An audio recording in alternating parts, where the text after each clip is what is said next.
First time Darren showed me contemporary tiny houses, I was like, yeah, they're really cute, but that seems undoable because at the time I had a 1,100 square foot studio apartment and it accumulated so much stuff. I couldn't imagine living in that tiny, tiny space. But then the more I thought about it, the more doable it seemed. And I started to think actually about my parents, and it took them about 6 years to build the house I grew up in. While they were building that house, they lived in a 12 by 12 shed that later became a chicken coop, and they had no running water, no electricity, no sewer, and they often had friends staying with them because their friends would help them build. And my brother was born and lived in that house for the first 2 years of his life. You know, none of kind of the modern amenities. They had a cast iron potbelly stove, and they lived like that for about 6 years. Happily, actually. Chicken coop, as we call it. The chicken coop, yeah, we call it the chicken coop. So Darren and I designed the ProtoHaus together. We came out here to actually do the building while we stayed in my parents' barn. We did it over 7 weeks. And it wasn't 100% complete. It's still not 100% complete. There's always things to do. So then we drove it to upstate New York. We stayed up there for a year.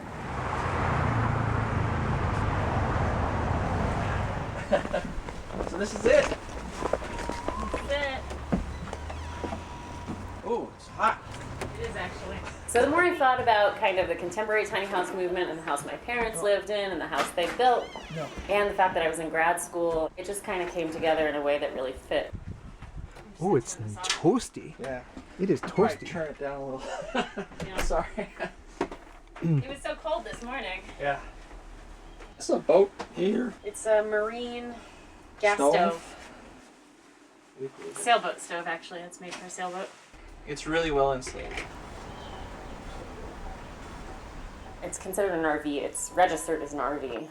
Everything kind of folds up and moves away. So the ladder, when you're not using it, stores right here.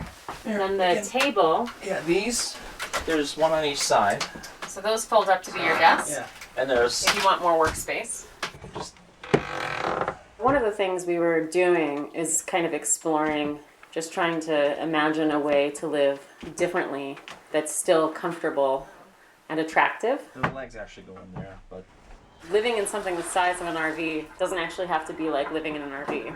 And then you have the whole living room to hang out.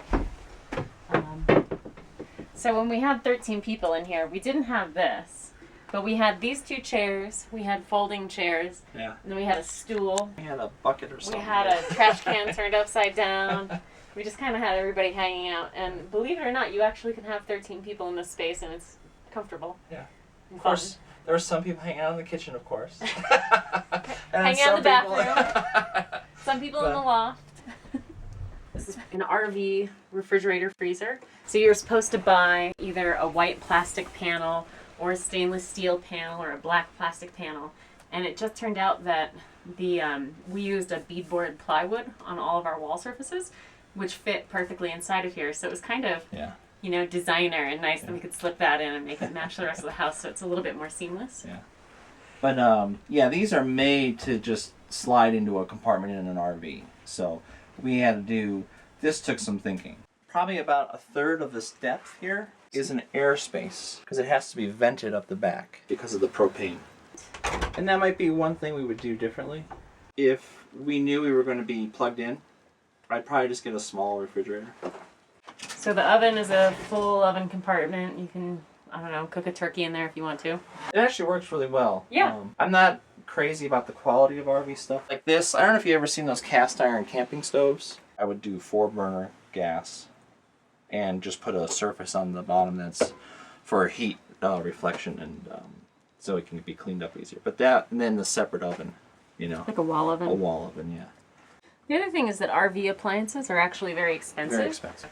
So actually just buying apartment-sized appliances is a lot more cost-effective.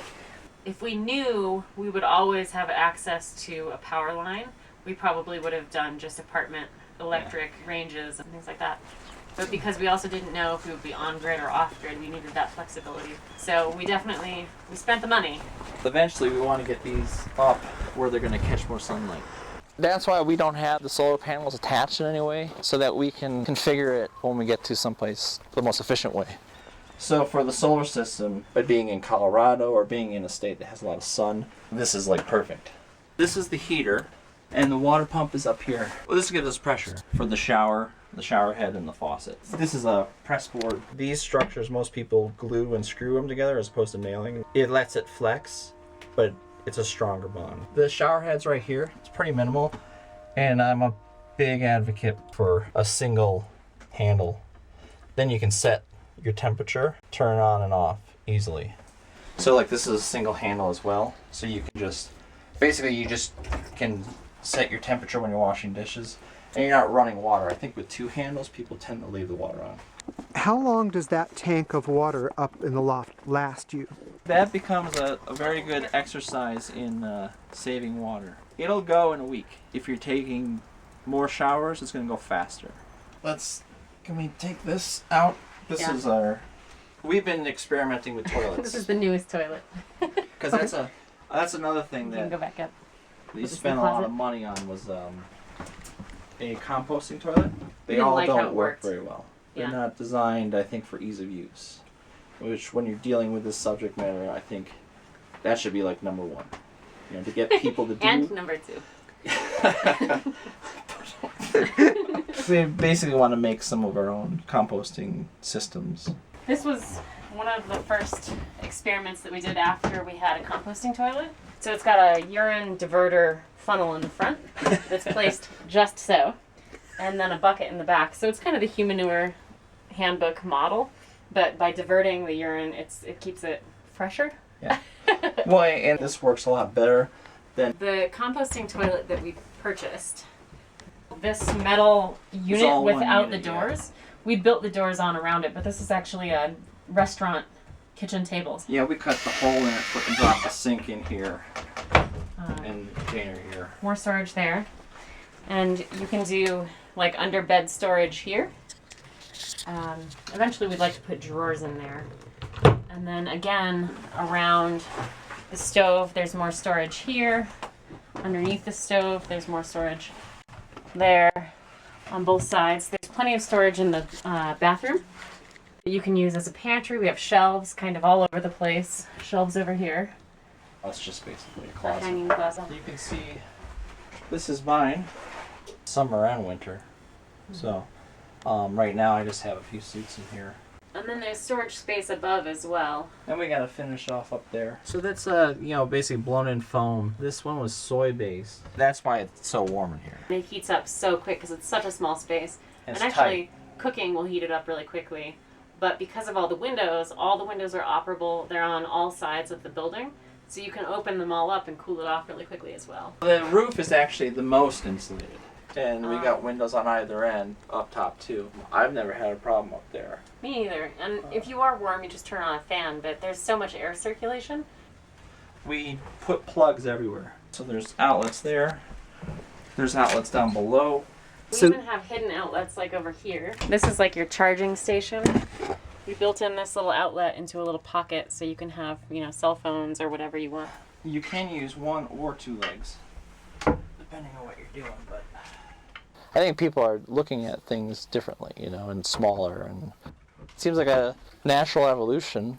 It's a lower barrier to entry for people. Yeah, this is the ProtoStoga. I just brought it in from work. My commute's over an hour. There's a park right by our work, so I've got a pass and I can sleep in this at night and camp out. Basically, what we usually say is it's somewhere between an Airstream and a Conestoga Wagon. And you can harken back to Gypsy Vardos and, the prairie schooners or whatever. I mean, there's a long history of people moving and living in what they're moving in. I kind of like the aesthetic of that, having all those little death by 1,000 cuts. Basically, everything was readily available at a hardware store. And it's just on a little utility trailer. think total with the trailer, it's about 900 pounds. So most cars can pull it, you know. I have a 4-cylinder car and it can tow it fine. So that's the other thing. It's like it's pretty easy to tow and it's pretty lightweight. So as you can see, the insulation is basically exposed. And to limit weight and having to finish different layers of materials, we basically have the insulation kind of dressed up. So it's foam board. It's got some batting and then covered in upholstery cloth. Wood floor. And then I think maybe a hand pump sink. They're like little pumps that you just do that and it just comes out. And then you can just get those little collapsible camping water containers. So we'll just make a compartment where it holds two, one for potable water and one for the gray water. We didn't really wire it, so we found, I think on eBay or Craigslist, a tiny little, they call it a hibachi.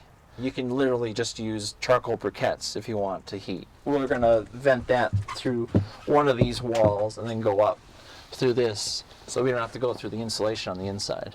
When I stay down at the campsite, I have a little LED light I just can hang from there.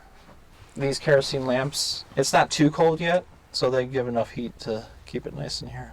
And then this, of course, pulls out, you know, into a, you can see it's like the slats go like that. So you can pull this all the way out, and then this basically. We use it kind of what we call a flex space. We can have guests stay there. I mean, I've worked out of it. If you have a laptop and somewhere to plug in, you're pretty much set to go. I mean, I've always been interested in, I guess, like alternative structures, different uses for different kinds of architecture, so I've always gravitated to smaller structures. And actually, this is IKEA. This mattress was already made for a couch, you know, so we just had to cut it up a little bit, but this is probably, it's pretty good sleeping, I gotta say. I was very impressed, which I love. Little Dutch door. So if we want to make it a little portable coffee shop, we can sell coffee out the Dutch door. You've thought of that. Yeah.